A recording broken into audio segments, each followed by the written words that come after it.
Video start చేసే ముందు మీ అందరికీ కూడా ఉగాది శుభాకాంక్షలు. ఈ రోజు నుంచి ప్రతి ఒక్కరికి అంటే ఈ నూతన సంవత్సరం నుంచి ప్రతి ఒక్కరికి కూడా మంచి జరగాలని, మీ పోర్ట్ఫోలియోస్ అన్నీ కూడా గ్రీన్‌లో ఎండ్ అవ్వాలని, సేమ్ టైం ట్రేడింగ్‌లో కూడా రిస్క్స్ మెయింటైన్ చేస్తూ ఒక ప్రాపర్ ప్రాఫిట్స్ మీరు మెయింటైన్ చేయగలుగుతారని మనస్ఫూర్తిగా కోరుకుంటున్నాను. అండ్ ఇంకోటి కూడా చెప్పాలి, కొంచెం వాయిస్ అనేది వీక్‌గా ఉండొచ్చు. ఎందుకంటే లిటిల్ బిట్ కోల్డ్ ఉంది. దానివల్ల హెడేక్ వస్తుంది. నైట్ కూడా స్లీప్ లేదు. నిన్న పోస్ట్ మార్కెట్ కూడా అంత ఎఫెక్టివ్‌గా చేయలేదనేది నాకు తెలుసు. అయితే ఇంకోటి ఏంటంటే నిన్న పోస్ట్ మార్కెట్ ఎనాలిసిస్‌లో ఒక పాయింట్ మనం మాట్లాడుకున్నాం. ఇండియాకి కొన్ని పాజిటివ్ పాయింట్స్ వచ్చినాయి. లైక్ ఇరాక్ వాళ్ళైతే మాత్రం టర్కీ సైడ్ నుంచి అండ్ మోస్ట్లీ ఆయిల్ సప్లై చేయడానికి అయితే మాత్రం న్యూ రూట్స్ని ఫైండ్ అవుట్ చేశారు. అండ్ దానివల్ల పెర్ డే 100 బ్యారెల్స్ వరకు అయితే మాత్రం ఆయిల్ పాసెస్ అవడానికి ఛాన్సెస్ ఉన్నాయి. That is the first one. Second one వచ్చేసరికి నిన్న క్యాబినెట్లోని నిర్మల్ సీతారామన్ గారు చేసిన పాజిటివ్ స్టేట్మెంట్స్. థర్డ్ వన్ వచ్చేసరికి ఇరాన్ వాళ్ళు స్ట్రైట్ ఆఫ్ హార్మోజ్ నుంచి ఇండియా, పాకిస్తాన్, టర్కీకి వెళ్ళే షిప్స్ని అయితే మాత్రం మోస్ట్లీ పాస్ చేయడానికి అంటే ఆ స్ట్రైట్ ఆఫ్ హార్మోజ్ నుంచి కంటిన్యూ చేయడానికి యాక్సెప్ట్ చేస్తానని చెప్పడం. ఈ మూడు పాయింట్స్ కూడా నిన్న మార్కెట్స్ని బుల్లిష్ సైడ్ వెళ్ళడానికి హెల్ప్ అయినాయి. ఇంకోటి సిఎల్ఎస్ఏ వాళ్ళు కూడా ఐటీ కంపెనీస్ మీద పాజిటివ్ టార్గెట్ ఇవ్వడం. ఇది నిన్న మనకి 3:30 వరకు జరిగినది. కానీ అన్సర్టెనిటీస్ అని చెప్పి నిన్న పోస్ట్ మార్కెట్లో కూడా కొన్ని పాయింట్లు మాట్లాడుకున్నాం. స్ట్రైట్ ఆఫ్ హార్మోజ్ని మనకి ఓపెన్ చేసినా కానీ ఆయిల్ ఇన్ఫ్రాస్ట్రక్చర్స్ ఎక్కడైనా కానీ డ్యామేజ్ అవుతుంటే మోస్ట్లీ సప్లై డిస్రప్షన్ మీద ఇంపాక్ట్ పడే అవకాశాలు ఉంటాయి. లెట్స్ సే నేను 100 బ్యారెల్స్ పెర్ డే అనేది ప్రొడ్యూస్ చేస్తుంటాను. సో దాంట్లో నా ఉన్న రిఫైనరీ ప్లాంట్స్ ఏవైతే ఉన్నాయో వాటి మీద కానీ అటాక్ జరిగినాయి అనుకోండి, దాన్ని ఇమీడియట్గా నేను అసలు ప్రొడ్యూస్ చేయడానికి కూడా అవ్వదు కదా. సప్లై చేయడానికి వాళ్ళు రూట్ ఇచ్చినా కానీ నేను ప్రొడ్యూస్ చేయడానికి అవ్వదు కదా. ఇదే ఇప్పుడు ప్రెజెంట్ రైట్ను చాలా బిగ్ కాషియస్గా మారింది. ఇంకోటి ఏంటంటే నెగిటివ్స్ ఉండేటప్పుడు అన్ని నెగిటివ్స్ ఒకేసారి వస్తాయని ఎలా అయితే అనుకుంటామో అట్లనే జరిగింది. ఇప్పుడు ప్రెజెంట్ రైట్ను వార్ సిచ్యువేషనే డే బై డే చాలా వర్స్ట్ సినారియోస్కి వెళ్తుంటే నిన్న ఫెడ్ చేసిన comments same time HDFC bank ADR అయితే 7% క్రాష్ అయింది. సో ఈ కారణాలన్నీ ఏంటి, ఇక్కడి నుంచి మార్కెట్ ఫర్దర్గా ఎట్లా చూడాలి, గోల్డ్ అండ్ సిల్వర్లో ఇంకా క్రాష్ కనపడుతుందా? యాజ్ ఆఫ్ నౌ నాకు తెలిసి గోల్డ్ అండ్ సిల్వర్ ఈరోజు గోల్డ్ ఒక 2%, సిల్వర్ ఒక 4% to 5% క్రాష్ అయినా ఆశ్చర్యపోవాల్సిన అవసరం లేదు. దాని గురించి చెప్తాను. హెచ్డిఎఫ్సి బ్యాంక్ 7% ఫాలో అవడానికి సెపరేట్ రీజన్స్ ఉన్నాయి. వార్ వల్ల కాదు, వార్ వల్ల అయితే మా అయితే 2 to 3%, కానీ సెపరేట్ కన్సర్న్సే ఉన్నాయి హెచ్డిఎఫ్సి బ్యాంక్కి. దాని గురించి కూడా మాట్లాడతాను. వీడియో ఎండింగ్ వరకు చూడండి. ఎస్టర్డే పోస్ట్ మార్కెట్ నేను కొంచెం ఎర్లీగా రికార్డ్ చేసేయడం వల్ల అప్డేట్స్ అన్నీ కూడా అందులో కవర్ చేయలేకపోయాను. అందువల్ల కొంతమంది కామెంట్ చేశారు, నువ్వు 8కి 9కి రిలీజ్ చేయు, హెల్ప్ అవుతుందని చెప్పి. సో యాక్చువల్గా 8కి రికార్డ్ చేస్తే అది ఎడిటింగ్ అయ్యేసరికి 9 అయిపోతుందండి. బట్ నిన్న కొంచెం హెల్త్ ప్రాపర్గా లేకపోవడం వల్ల చేశాను. అట్లా కొంచెం యాక్సెప్ట్ చేస్తారని అనుకుంటున్నా. ఈరోజు మీకు మొత్తం ఇన్ డీటెయిల్గా చెప్తాను. పోస్ట్ మార్కెట్ కూడా అన్నీ కన్ఫర్మ్ అయిన తర్వాత అంటే ఒక 5కి అట్లా రికార్డ్ చేస్తాను. ఆటోమేటిక్గా మీకు కూడా అన్ని న్యూస్ అప్డేట్స్ కూడా కన్వే చేయగలుగుతాను. ఓకే, సో బేసిక్గా నేను పోస్ట్ మార్కెట్ కూడా ఎస్టర్డే ఎర్లీగా రికార్డ్ చేసిన నాకున్న కాన్ఫిడెన్స్ ఏంటంటే మార్నింగ్ మార్కెట్ ఓపెన్ అవ్వకముందు అన్ని అప్డేట్స్ ఇచ్చేస్తాం కదా ప్రీ మార్కెట్లో అనే రీజన్తోనే. సో ఐ హోప్ యాక్సెప్ట్ చేస్తారనుకుంటున్నా. నేను కొన్ని నెగిటివ్ కామెంట్స్ వచ్చినాయి, అందుకోసమే చెప్తున్నా ఇదంతా. నా first one, last night US మార్కెట్స్లో ఏం జరిగిందన్న దగ్గర నుంచి మొదలు పెడదాం. ఓకే, ఇక్కడ మీరు క్లియర్గా చూస్తే నిన్నైతే మాత్రం డౌ జోన్స్ 768 పాయింట్స్ క్రాష్ అయింది, అంటే 1.63%. నాస్డాక్ 1.46% క్రాష్ అయింది. స్మాల్ క్యాప్ 2000 1.58% కరెక్షన్ వచ్చింది. ఓవరాల్గా చూసుకుంటే యూఎస్ మార్కెట్స్ అయితే మాత్రం బిగ్ క్రాష్ అయినాయి. S&P 500 విక్స్ 12% అయితే మాత్రం పెరిగింది. మళ్ళీ S&P 500 25కి వెళ్ళిపోయింది, which is little bit negative. And big cautious uncertainties ఉండేటప్పుడే మోస్ట్లీ విక్స్ అనేది స్పైక్ అవుతుంది. So that is the first reason. Next one ఇంకోటి ఏంటంటే European markets. Majority of the European markets అన్నీ కూడా నెగిటివ్లోనే క్లోజ్ అయినాయి. అండ్ ఇంకోటి ఏంటంటే Asian markets, majority of the Asian markets present right now crash అవుతున్నాయి. ఈవెన్ నెగిటివ్ కూడా కాదు, క్రాష్ అవుతున్నాయి. మోర్ దాన్ 1.5% ఉండేటప్పుడు మనం క్రాష్గానే కన్సిడర్ చేస్తాము. As of now mostly Asian markets అన్నీ కూడా నెగిటివ్గానే ట్రేడ్ అవుతున్నాయి. ఇండెక్స్ ఫ్యూచర్స్లోకి వెళ్ళి చూస్తే Dove futures, same time Nasdaq futures రెండింటి పరంగా చెక్ చేసుకుంటే డవ్ ఫ్యూచర్స్ అయితే మాత్రం -21లో ట్రేడ్ అవుతుంది, నాస్డాక్ +11. ఇండెక్స్లో ఏదైతే పాజిటివ్ కానీ నెగిటివ్ కానీ మొమెంటం కనిపించిందో అందులో మోర్ దాన్ 50% రికవరీ వస్తే నెక్స్ట్ ఓపెన్ అయ్యే మార్కెట్స్ పాజిటివ్గా వెళ్ళడానికి ఛాన్సెస్ ఉంటాయి. కానీ అంత రికవరీ ఫ్యూచర్స్లో రాలేదు కాబట్టి gift Nifty mostly yesterday react అయిన ఇండెక్స్ ఏదైతే ఉందో నెగిటివిటీ దానికే మోస్ట్లీ రియాక్ట్ అవుతుంది. దాన్ని బట్టి చూస్తే గిఫ్ట్ నిఫ్టీ ఎస్టర్డే మన నిఫ్టీ 23,774, గిఫ్ట్ నిఫ్టీ ఏమో 23,248, 500 పాయింట్ల వరకు గ్యాప్ డౌన్ ఓపెనింగ్ అయితే మాత్రం కనపడుతుంది. నేను ఫస్ట్ చూసినప్పుడు అయితే మాత్రం 600 పాయింట్లు చూపించింది. ఇప్పుడు present right now 100 points recovery అయ్యి 500 పాయింట్స్ గ్యాప్ డౌన్ ఓపెనింగ్ చూపెడుతుంది. ఇంత మేజర్ క్రాష్ కనిపించినప్పుడు కన్ఫర్మేషన్కి ఏడీఆర్ని తీసుకోవాల్సిందే మనం. ఏడీఆర్స్ అంటే మన ఇండియన్ స్టాక్స్ అమెరికాలో కూడా ట్రేడ్ అవుతుంటాయి. నిన్న మన ఇండియన్ మార్కెట్ క్లోజ్ అయిన తర్వాత ఇన్ఫోసిస్ 2% క్రాష్ అయింది. HDFC bank 7.3. నాకు తెలిసి నిఫ్టీ 50 అంత క్రాష్ అవ్వడానికి కారణం హెచ్డిఎఫ్సి బ్యాంకే. అట్లీస్ట్ హెచ్డిఎఫ్సి బ్యాంక్ మాత్రమే 120 to 130 points negative side correction చేసే ఛాన్సెస్ ఉంటాయి. విప్రో 1.35% కరెక్షన్ వచ్చింది. ఐసిఐసిఐ బ్యాంక్ 3% డ్రాప్ అయితే వచ్చింది. మేజర్గా చూసుకుంటే ఇండియన్ ఏడిఆర్స్ అండ్ అట్లనే బ్యాంకింగ్ ఏడిఆర్స్ రెండు కూడా హ్యూజ్ వేలో క్రాష్ అయితే మాత్రం అయినాయి. నా ఇప్పుడు న్యూస్ అంతా మాట్లాడుకుందాం. నిన్న మన మార్కెట్ క్లోజ్ అయిపోయిన తర్వాత 3:30కి అప్రాక్సిమేట్లీ 4కి అనుకుంటా ఒక న్యూస్ వచ్చింది. ఆ న్యూస్ అప్డేట్ ఏంటి అని అంటే ఇక్కడ మీరు క్లియర్గా చూడండి. ఇరాన్ మీడియా ఏం చెప్పిందనంటే సౌత్ పాస్ యొక్క న్యాచురల్ గ్యాస్ ఫీల్డ్ ఏదైతే ఉందో దాని మీద యుఎస్ అండ్ ఇజ్రాయిల్ వాళ్ళు అటాక్ చేశారని చెప్పారు. ఇప్పటి వరకు ఇరాన్ ఎనర్జీ సోర్సెస్ మీద అటాక్ చేయలేదు. ట్రంప్ ఎప్పుడు ఎలా ఉంటాడో అసలు తెలియదు. ఈ ఫెడ్ కూడా నిన్న కూడా ఫెడ్ కామెంట్స్ కూడా ట్రంప్ మీదే చేసిండు. సో అండ్ అదే ఇంకా మార్కెట్స్ని క్రాష్ అయ్యేలా చేసింది. చెప్తానండి, అక్కడికి వస్తాను. ట్రంప్కి యూఎస్కి అయితే మాత్రం ఎవరు సపోర్ట్ చేయలే. ఇండియా సపోర్ట్ చేయలే, పాకిస్తాన్ కూడా రాలేదు. పాకిస్తాన్ పక్కన పెట్టేయండి. సో జర్మనీ సపోర్ట్ చేయలే, ఫ్రాన్స్ సపోర్ట్ చేయలేదు, యూకే సపోర్ట్ చేయలేదు. అండ్ సేమ్ టైం వచ్చేసరికి యూరోపియన్ కంట్రీస్ సపోర్ట్ చేయలేదు, నాటో కంట్రీస్ సపోర్ట్ చేయలేదు, చైనా కూడా రానని చెప్పేసింది, యుద్ధం ఆపమని చెప్పింది. ఏం చేయాలి తెలియక ఇరాన్ వాళ్ళు భయపడడం కోసం వాళ్ళ యొక్క ఇన్ఫ్రాస్ట్రక్చర్స్ ఏం కూలగొడితే వీళ్ళ ఎకానమీ అనేది వీక్ అయిపోతుందని చూసుకొని వాటి మీద అటాక్ చేశారు. ఇంతకుముందు ట్రంపే చెప్పాడు ఇరాన్ ఆయిల్ ఇన్ఫ్రాస్ట్రక్చర్స్ మీద అటాక్ చేయడం నేను ఖండిస్తున్నా అని చెప్పి ఇజ్రాయిల్కి చెప్తే ఇప్పుడు రైట్నో యూఎస్ఏ డైరెక్ట్గా వెళ్ళి బాంబర్ బస్టర్స్ తోటి మోస్ట్లీ దాని కాస్ట్ కూడా నియర్లీ $3 lakh దాంతో డైరెక్ట్గా వెళ్ళి ఇరాన్ నేచురల్ గ్యాస్ ఫీల్డ్స్ ఏవైతే ఉన్నాయో వాటి మీద అటాక్ చేశారు. మ్యాప్ చూపించి చెప్తాను. బేసిక్గా ఇగోండి, ఇదంతా ఇరాన్ మ్యాప్. ఇటు సైడ్ వచ్చేసరికి బహ్రెయిన్, కువైట్, ఖటార్ ఉంది కదా. ఈ ఎయిర్ బేసెస్ నుంచి ఓకే. సో ఇరాన్ వాళ్ళు ముందే చెప్పారు మా ఆయిల్ ఇన్ఫ్రాస్ట్రక్చర్స్ మీద వాళ్ళు అటాక్ చేయొచ్చు, మీరు ఎయిర్ బేసెస్ని ఇవ్వడానికి ప్రయత్నించొద్దు అని చెప్పి. యూఏఈ ఎప్పుడో వాళ్ళతో అగ్రిమెంట్ చేసుకుంది కాబట్టి వాళ్ళు ఇవ్వక తప్పదు. అయితే ఇప్పుడు రైట్నో ఇక్కడ చూడండి, ఇరాన్లో ఇక్కడ బోర్డర్లో ఉంది చూసారా సౌత్ పార్స్ గ్యాస్ అని చెప్పేసి. ఈ ప్రెజెంట్ రైట్నో ఉన్న ఈ గ్యాస్ సప్లై ఏదైతే ఉందో దీని మీద అటాక్ చేసేసారు. ఎప్పుడైతే ఈ ఎడ్జ్లో ఉన్న గ్యాస్ పార్స్ దీని మీద అటాక్ చేశారో ఈ ఇరాన్ వాళ్ళకి almost 20 to 30% national gas supply అక్కడి నుంచి వెళ్తుంది. సో డెఫినెట్గా వాళ్ళకి ఎకానమిక్ పరంగా ఇంపాక్ట్ పడుతుంది. ఎప్పుడైతే ఎకానమిక్ పరంగా ఇంపాక్ట్ పడుతుందో మీరు మా ఎకానమీనే దెబ్బతీసినప్పుడు మీది కూడా దెబ్బతీస్తామనేటట్టు డెఫినెట్గా స్టార్ట్ అవుతుంది కదా. కరెంట్లీ అదే జరిగింది. So as of now Iran వాళ్ళు ఇమ్మీడియట్గా ఏం చేశారనంటే ఇక్కడ మీరు క్లియర్గా చూడండి, ఖటార్లో ఉన్న కొన్ని లాఫన్ గ్యాస్ ఫెసిలిటీ ఏదైతే ఉందో దాని మీద అటాక్ చేశారు. అయితే మీరు అనొచ్చు ఓన్లీ ఇది ఒక్కదాని మీద అటాక్ చేశారా అని చెప్పి. నిన్న ఈవినింగ్ 4:30 నుంచి సౌదీ అరేబియాలో ఉన్న రియాద్ వాటి మీద అయితే మాత్రం 4 ballistic missiles వేశారు. And same time ఇజ్రాయిల్లోని Rahmat Khan అని చెప్పేసి ఒక సెపరేట్ ప్లేస్ ఉంది, అది కూడా వాళ్ళకి ఆయిల్ ఇన్ఫ్రాస్ట్రక్చరే, దాని మీద అటాక్ చేశారు. ఇరాక్లో వచ్చేసరికి యుఎస్ ఎంబసీ ఏరియా ఉంది, గ్రీన్ జోన్, దాని మీద కూడా అటాక్ చేశారు. యూఏఈలోని మిన్హాద్ ఎయిర్ బేస్ ఉంది గల్ఫ్ ఏరియాలో, దాని మీద కూడా అటాక్ చేశారు. నిన్న 4:30 నుంచి ఈరోజు మార్నింగ్ ఇప్పుడు నేను రికార్డ్ చేస్తున్నంత వరకు ఇరాన్ కంటిన్యూస్గా నాన్ స్టాప్ అటాక్స్ చేస్తూనే వచ్చింది. ఇప్పుడు ప్రెజెంట్ రైట్నో చాలా వరకు ఎయిర్పోర్ట్స్ కానీ చాలా వరకు ఉన్న కరెంట్లీ యాజ్ ఆఫ్ నో ఉన్న ఎయిర్ బేసెస్ కానీ అన్నీ కూడా డిస్ట్రాయ్ అయిపోయినాయి. అండ్ ఇంకోటి ఏంటంటే ఖటార్లోనైతే మాత్రం ఫ్లైట్స్ అన్నీ స్టాప్ చేస్తారు. సౌదీ అరేబియాలో కూడా మెజారిటీ ఆఫ్ ద ఫ్లైట్స్ అన్నీ కూడా స్టాప్ చేస్తారు. ఆయిల్ ఇన్ఫ్రాస్ట్రక్చర్స్ టచ్ చేయనంత వరకే యుద్ధం ఎంత జరిగినా కానీ ఆయిల్ ఇన్ఫ్రాస్ట్రక్చర్స్ టచ్ చేస్తే మాత్రం డెఫినెట్గా అది బిగ్ ఇంపాక్టే ఉంటుంది. ఇంకోటి ఏంటంటే ఇరాన్ వాళ్ళు ఇంకో థ్రెట్ కూడా ఇచ్చారు, నెక్స్ట్ అటాక్ అనేది డీసాలినేషన్ ప్లాంట్ అని చెప్పి. ఇప్పుడు ప్రెజెంట్ రైట్నో యూఏఈ కంట్రీస్కి అయితే మాత్రం వాటర్ లేదు. ఓకే, యాజ్ ఆఫ్ నౌ ఈ వాటర్ లేని కంట్రీస్కి మేబీ ఈ సముద్రపు వాటర్ ఏదైతే ఉందో దాన్ని తీసుకొని ప్యూరిఫై చేసుకొని వాడుతూ ఉంటారు. ఆ ప్యూరిఫై చేసే సిస్టమ్స్ ఏవైతే ఉన్నాయో వాటి మీద అటాక్ చేస్తామని చెప్తున్నారు ట్యాంకర్స్.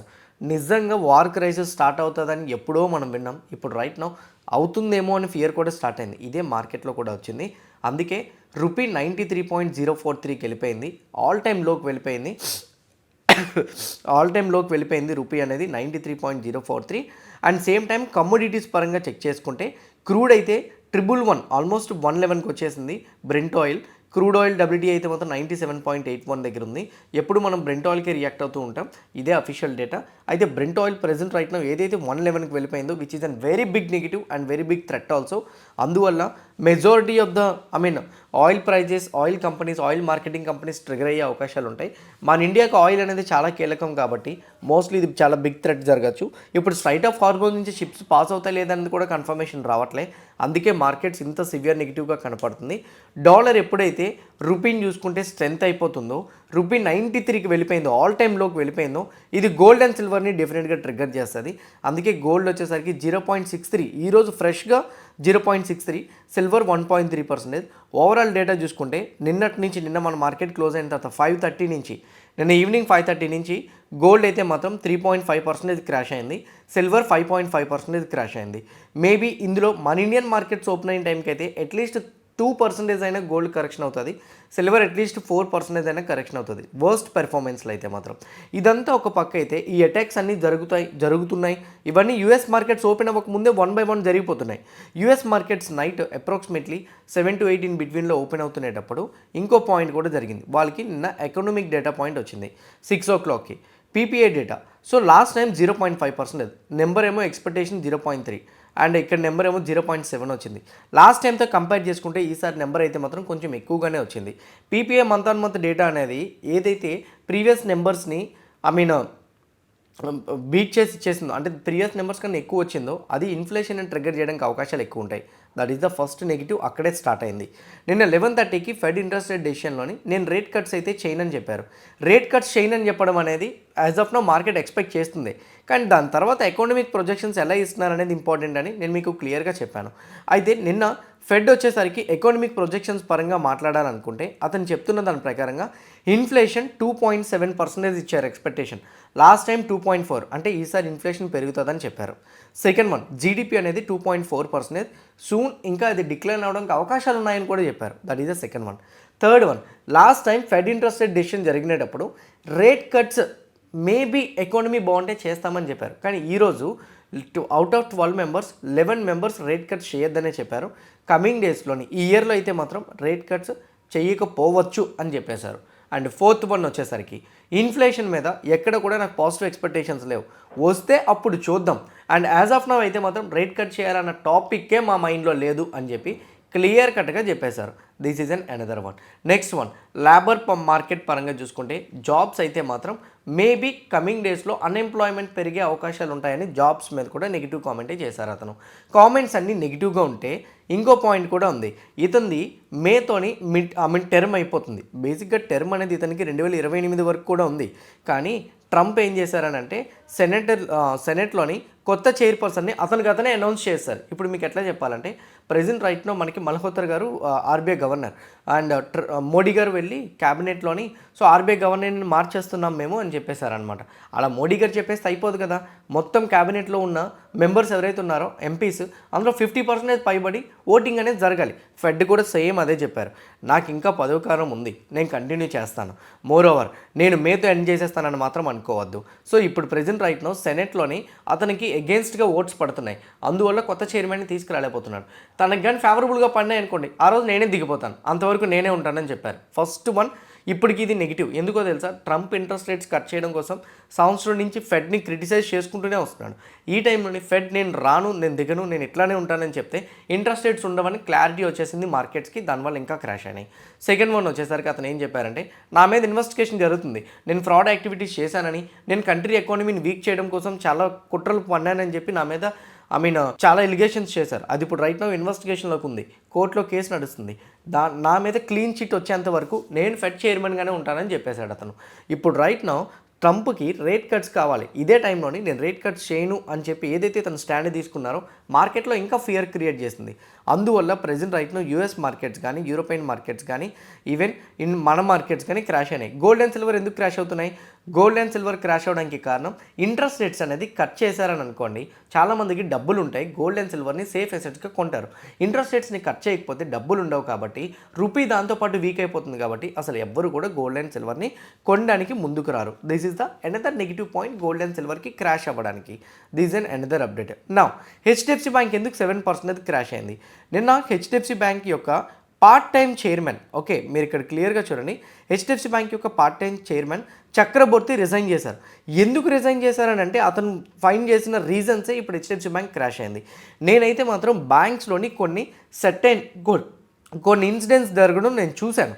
అయితే విత్ ఇన్ బ్యాంక్లో లాస్ట్ 2 సంవత్సరాల నుంచి నేను అవి అబ్జర్వ్ చేశాను. అయితే ప్రజెంట్ రైట్ను నా ఎథిక్స్ ప్రకారంగా అవి వెళ్ళట్లే.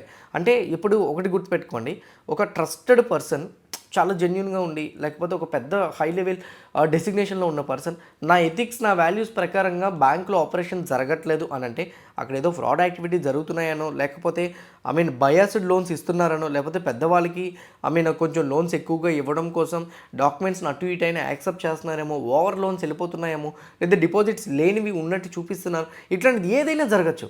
అట్లాంటి కైండ్ ఆఫ్ సిచ్యువేషన్ ఉంటుంది. అయితే పర్టికులర్గా అతను మెన్షన్ చేయలేదు.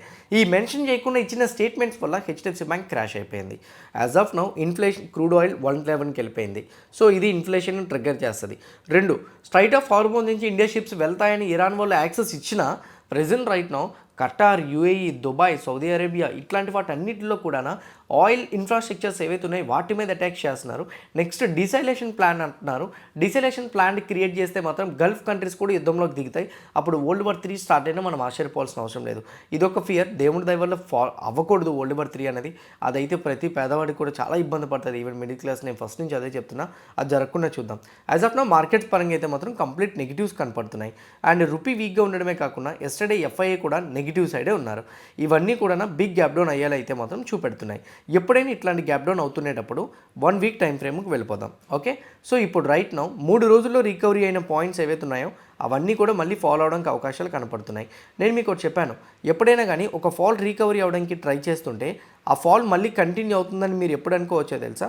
ఇప్పుడు ప్రజెంట్ రైట్ నౌ ఫాల్ హెవీగా వచ్చింది కదా, వచ్చి ఇప్పుడు రికవరీ అవ్వడానికి ట్రై చేస్తుంది కదా.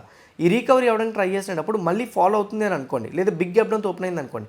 రీసెంట్ యొక్క స్వింగ్లో ఏదైతే ఉందో దీనే పుల్ బ్యాక్ అంటారు. ఈ స్వింగ్లో కానీ బ్రేక్ అయితే అప్పుడు ఫాల్ అనేది మేజర్గా ఉంటుంది. లేదనుకోండి ఇక్కడ టచ్ చేసి మార్కెట్ ఇక్కడే కొన్ని రోజులు ఉండి ఆ తర్వాత మళ్ళీ ఫాల్ అవుతుంది అనమాట. ఆ కొన్ని రోజులు అక్కడ కన్సల్టేషన్ అవ్వడం, ఆ తర్వాత మళ్ళీ ఫాల్ అయినా అవ్వచ్చు, రికవరీ అయినా అవ్వచ్చు. సో నా పాయింట్ ఆఫ్ వ్యూలోని 22,971 అంటే 23,000 నిఫ్టీ రీసెంట్గా 700 పాయింట్లు రికవరీ అయింది. ఇప్పుడు 23,000 రీసెంట్ స్వింగ్లో ఏదైతే ఉందో అది బ్రేక్ అయితేనే బిగ్ క్రాష్ కనపడుతుంది. లేదైతే మాత్రం అది బోటమ్ అవుట్ లాగానే నేను చూస్తాను. సో మేబీ మార్కెట్స్ క్రాష్ అవ్వడానికి చాలా తక్కువ ప్రాబబిలిటీస్ ఉంటాయనేది నా ఒపీనియన్. ఇది నా సైడ్ నుంచి అయితే మాత్రం వ్యూ. మేబీ అది డెఫినెట్గా మీకైతే మాత్రం హెల్ప్ అయిందని అనుకుంటున్నా. అండ్ ఇంకోటి ఏంటంటే సేమ్ ఇప్పుడు నేను ఏదైతే చెప్పానో నిఫ్టీ కానీ బ్యాంక్ నిఫ్టీ కానీ సేమ్ ఎగ్జాక్ట్లీ ఈవెన్ సెన్సెక్స్ కూడా అంతే. సెన్సెక్స్కైనా కానీ మీరు చూడాలనుకునేటప్పుడు సెన్సెక్స్ సైడ్ నుంచి కూడా present right now 73,950 and anything 73,950 level break అయితేనే ఫర్దర్గా డ్రాప్ అవడానికి ఛాన్సెస్ ఉంటాయి. లేకపోతే మాత్రం డ్రాప్ కనిపించే ఛాన్సెస్ తక్కువ. అయితే ఆ లో వరకు అయితే డ్రాప్ అవుతుంది, ఆ లో ఇంకా బ్రేక్ అయితే మాత్రం అప్పుడు ఫాల్ కనపడుతుంది. అది గుర్తుపెట్టుకోండి. బ్యాంక్ నిఫ్టీ కూడా ఇంపార్టెంట్ సపోర్ట్ లెవెల్ ఉంది 53,600 అండ్ ఎనీథింగ్ ఆ లెవెల్ బ్రేక్ అయితే ఫాల్ అవుతుంది. లేదనుకుంటే మాత్రం ఆ లెవెల్కి టచ్ చేసి అక్కడే రేంజ్ బౌండ్లో ఉండిపోయే ఛాన్స్ అయితే మాత్రం ఉంటుంది. గ్యాప్ డౌన్తో ఓపెన్ అయింది కదా, రికవరీ అవుతుంది కదా అని మాత్రం అనుకోవద్దు. డెఫినెట్గా రికవరీ అవడానికి అయితే మాత్రం తక్కువ ప్రాబబిలిటీస్ ఉంటాయి. ఫిన్ నిఫ్టీ ప్రకారంగా చూసుకుంటే 24,900 సపోర్ట్ లెవెల్ అండ్ ఎనీథింగ్ ఈ సపోర్ట్ లెవెల్ బ్రేక్ అయితే మనం ఫాల్ చూడొచ్చు. బ్రేక్ అవ్వకపోతే ఫాల్ చూసే ఛాన్సెస్ కూడా చాలా తక్కువ. అయితే ఇక్కడి వరకు అయితే మాత్రం రీటెస్ట్ ట్రేడింగ్కి రావడానికి అయితే మాత్రం ఛాన్సెస్ ఉన్నాయి. ఈరోజు నిఫ్టీ సెన్సెక్స్ వీటన్నిటిని కూడా హెచ్డిఎఫ్సి బ్యాంకే డ్రాగ్ చేయడానికి అవకాశాలు ఎక్కువగా ఉంటాయి. సో వాటిని ఎక్కువగా ఫోకస్ చేయండి. నెగిటివ్ సెంటిమెంట్స్ ఉండేటప్పుడు పాజిటివ్ సైడ్ మార్కెట్ని ఎక్స్పెక్ట్ చేయొద్దు. నెగిటివ్ సెంటిమెంట్స్ ఉండేటప్పుడు ఫండమెంటల్గా స్ట్రాంగ్గా ఉన్న కంపెనీస్ ఏవైతే ఉన్నాయో వాటి సైడ్ నుంచి అయితే మాత్రం మోస్ట్లీ మీరు మార్కెట్లో ఎట్లా యావరేజ్ చేసుకోవాలనేది ఫోకస్ చేయడానికి ట్రై చేయండి. గోల్డ్ అండ్ సిల్వర్ మోస్ట్లీ ఈరోజు నెగిటివ్గానే ఉంటుంది. 24/7 మీరు గోల్డ్లో ట్రేడ్ చేసుకోవాలనుకుంటే డైరెక్ట్ అప్డేట్స్ మీరు కావాలనుకున్నా కానీ కింద కామెంట్ బాక్స్లో నేను డెల్టా ఎక్స్చేంజ్ లింక్ ఇచ్చాను. ఆ లింక్ క్లిక్ చేసి మీరు అకౌంట్ ఓపెన్ చేసుకున్నా డెఫినెట్గా మీరు 24/7 వీటిలో ట్రేడింగ్ అయితే చేయొచ్చు. స్టాక్స్ పరంగా అప్డేట్స్ ఉన్నాయి కానీ నెగిటివ్ ఫ్యాక్టర్స్ ఉండేటప్పుడు ఏ అప్డేట్ మాట్లాడుకున్నా సెంటిమెంట్ నెగిటివ్గా ఉండేటప్పుడు కరెక్షన్ అవుతుంది కాబట్టి మోస్ట్లీ ఫాలో వస్తుందని నేను అనుకుంటున్నాను. క్లియర్ కట్గా చెప్పిందంతా కూడా హెల్ప్ అయింది అనుకుంటున్నాను. ఎవ్రీథింగ్ హెల్ప్ అయితే మాత్రం వీడియోని లైక్ చేయండి. ఛానల్ ఇంకా సబ్స్క్రైబ్ చేసుకోకుండా వీడియో చూస్తూ ఉంటే ఛానల్ని కూడా సబ్స్క్రైబ్ చేసుకోండి. ఇదే వీడియో మీ ఫ్రెండ్స్ ఆర్ మీ రిలేటివ్ షేర్ చేస్తే హెల్ప్ అవుతుంది అనుకుంటే వాళ్ళకి కూడా షేర్ చేయండి. All the best everyone. See all today evening at 5 PM in post market analysis. Bye bye.